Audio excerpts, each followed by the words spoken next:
Hi everyone, তো চলো দুপুরবেলা খেতে চলে এসেছি। এই দেখো কি কি রান্না করেছি আজকে, দেখাও।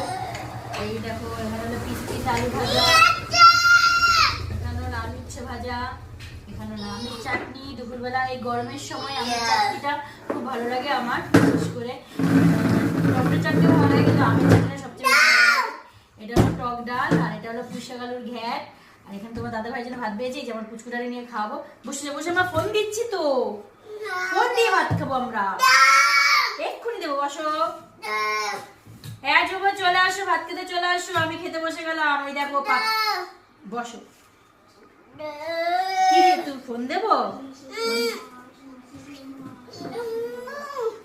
দাদাকে ডাক, ভাত খেতে দাদাকে ডাক। ডাকবি না?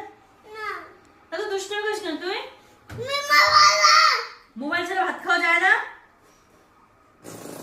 সবসময় মোবাইল দিতে রাখবে। আমি দিদিভাইকে ফোন করে বলবো। ঠিক আছে, ফোনটা দিয়ে দাও।